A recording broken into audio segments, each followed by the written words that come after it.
Hi guys, welcome back to my channel. Today I'm going to be talking about how to stabilize your periods.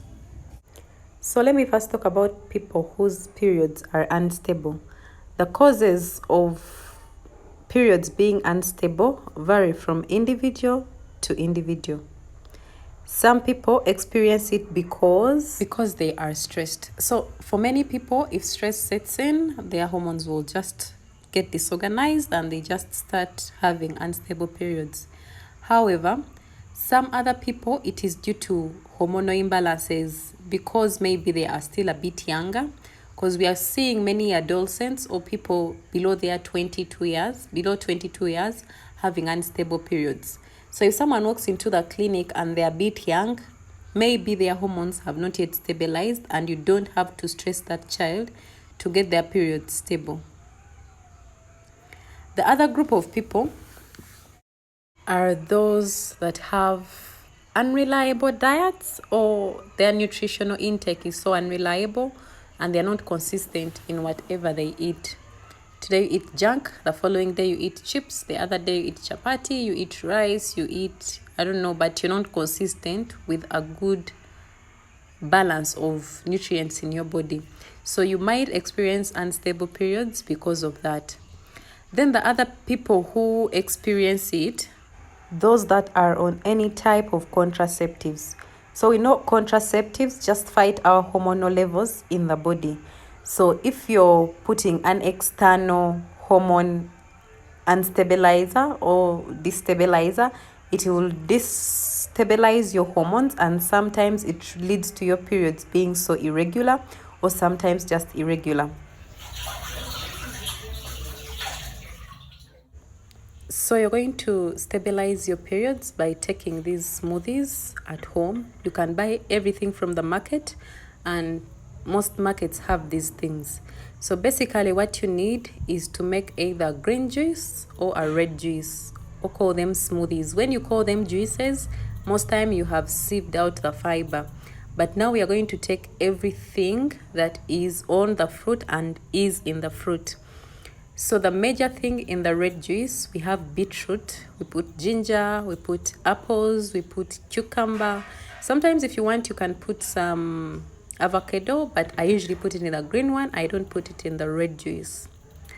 So sometimes you can add in passion, but majorly those are the things that you use in the red juice. Apples, cucumber, you use beetroot, and many other ingredients. If I've forgotten any, and I think it's important, I'm going to leave it in the description book table below, or box. I've forgotten how we call it, but I'm going to put it there. Then sometimes you can put in a little of lemon. So what I usually do is I first chop my beetroot. I need a quarter of it.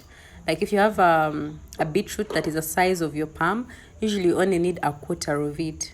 So one of the most important things I'd forgotten to tell you before the beginning of this video is how you wash these fruits. So make sure you wash them in cooked water, because that's what I do. I get boiled water, I wash them in, and then rinse them in boiled water with a cover of vinegar. If you have apple cider vinegar, you can drop at least one bottle top or two of them in the water you're using to rinse these fruits, because sometimes people say that I took vegetables for a long time, or fresh fruits for a long time, then I got sick, I got typhoid, but it's because they've not washed them very well. Remember I told you wash your hands. So before you wash your hands, you first wash your hands, then wash your fruits, and then wash again your hands. So for me, that was the second time I was washing my hands, because I'd washed my fruits before and I'd already set them on the counter. So after that, I get my blender, I get my knife and my plates. I don't have a chopping board, but I cut the beetroot in 2 pieces. I put in the apple, I put in the cucumber, and any other fruit that I want to add in that time. Sometimes if I have watermelons, I add in. If I have pineapples, I add in, and they're so important in this process. So after cutting them, I put them in my blender, like I transfer them in my blender.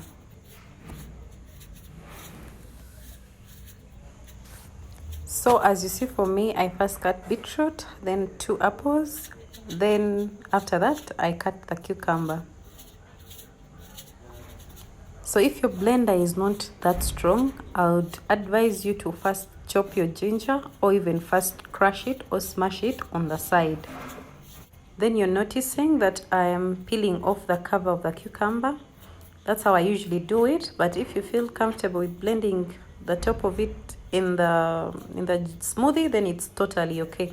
But I personally, I first remove the peeling of the cucumber.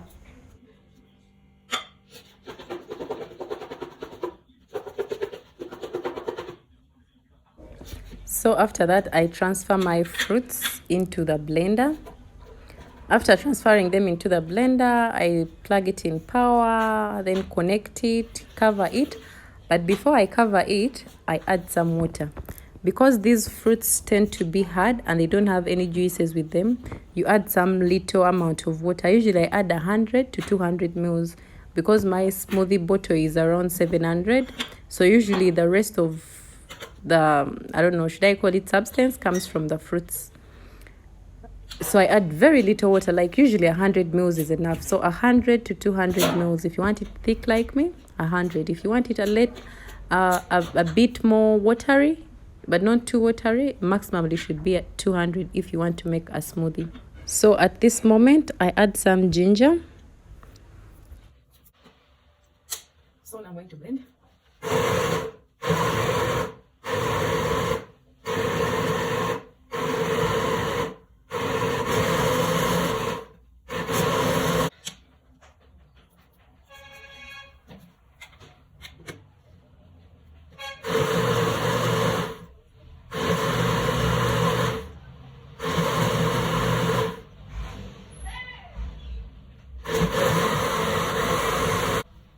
So I do my blending in breaks, or should I say intermittent blending. So I keep checking to see if the consistency is what I want.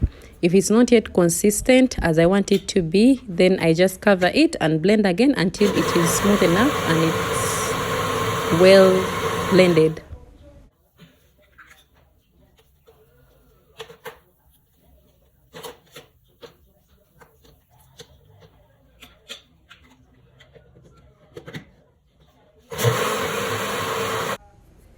So after I've blended the smoothie so nicely and the consistent is to perfection or to what I want, then I transfer it into my smoothie bottle and I'll take that smoothie bottle a day. I also add the green juice. However, the video for the green juice or the green smoothie is going to be different. But I also do the green juice at the same time after making the red one, or after I make the red after the green one. So after that, you make sure that you take it every single day for at least 3 weeks to a month. And usually you will notice a change that your next periods or your subsequent periods are much better. You can do it even longer than that because the more you do it, the more stable your periods become and the more you're likely not to have unstable periods. Thank you so much for watching. Please subscribe, like the video, and share it with your friends. Thank you.